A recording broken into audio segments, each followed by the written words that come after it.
ചെങ്ങായിമാരെ എല്ലാ ദിവസത്തെമാരി ഇന്നും ഓഫീസ് കൊണ്ടാക്കാൻ വേണ്ടി ഇറങ്ങിയതാട്ടോ. അങ്ങനെ വീട്ടിൽ നിന്ന് മേഡത്തിനെ എടുത്ത് നേരെ ഓഫീസിൽ പോയിട്ടോ. ഓഫീസിൽ പോയി പിന്നെ ഞാൻ തിരിച്ചു പോരുന്ന വഴിക്ക് കുറേ തെങ്ങുമാരത്തെ കുറേ കാരക്കമരം കണ്ടിട്ടോ. കാരക്കമരൊക്കെ കണ്ടു കഴിഞ്ഞ് നേരെ പോണ പിന്നെ പമ്പ് കേട്ടോ. പമ്പ് പോയപ്പോൾ അവിടെ പെട്രോൾ അടിക്കാൻ പമ്പിൽ വണ്ടി നിർത്തിയപ്പോൾ എനിക്കൊരു ചായ കുടിക്കാൻ പൂതി. അങ്ങനെ ചായ വാങ്ങാൻ വേണ്ടി പോയിട്ടോ. അങ്ങനെ ചായ വാങ്ങാൻ വേണ്ടി ഷോപ്പിൽ കയറിയപ്പോൾ അവിടുത്തെ ഒരു ചെങ്ങായി എൻ്റെ വീഡിയോസ് കാണലുണ്ട്, ഇന്ന് വീഡിയോ ഒന്നും ഇല്ലേ പറഞ്ഞു. അപ്പോൾ ഓൻ്റെ വീഡിയോ എടുക്കാനുള്ള മൈൻഡിൽ ഞാൻ ഓനെ കൊണ്ട് കുറേ വീഡിയോ എടുത്തിട്ടോ. അങ്ങനെ പിന്നെ ഓൻ്റെ അഭ്യാസമൊക്കെ കഴിഞ്ഞ് ഞാൻ ചായ വാങ്ങി ഞാൻ തിരിച്ചു പോന്നിട്ടോ. പിന്നെ പോണത് നേരെ റൂമൊക്കെയാണ്. റൂം പോയി പിന്നെ കുറച്ച് നേരം കടന്നൊക്കെ ഉറങ്ങി കഴിഞ്ഞപ്പോൾ എന്നോട് പറഞ്ഞു, മാഡം മഗ്‌രിബ് കഴിഞ്ഞിട്ട് മക്കത്തേക്കൊന്ന് പോകണം, അതുവരെ ഉറങ്ങിക്കോ പറഞ്ഞിട്ടോ. അങ്ങനെ മഗ്‌രിബ് കഴിഞ്ഞ് പിന്നെ ഞാൻ വണ്ടി എടുത്ത് നേരെ മക്കത്തേക്ക്.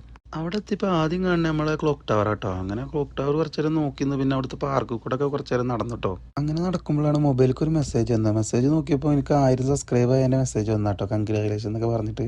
അങ്ങനെ അതും കണ്ട് പിന്നെ നേരെ ചായ കുടിക്കാൻ വേണ്ടി പോയി കേട്ടോ. ചായ കുടിക്കാൻ പോയപ്പോൾ അവിടെ പെരും തിരക്ക്. പിന്നെ ചായ ഒന്നും കുടിക്കാൻ നിന്നില്ല, നേരെ പോന്നിട്ടോ. അപ്പോൾ ഇതിന് പിന്നെ പോകാൻ വേണ്ടി ഓല് വിളിച്ചിട്ടോ. അങ്ങനെ ഞാൻ പോയി. എല്ലാവരും ഇഷ്ടപ്പെട്ട ലൈക്കും ഫോളോവും സബ്സ്ക്രൈബൊക്കെ ഒന്ന് ചെയ്യണം കേട്ടോ.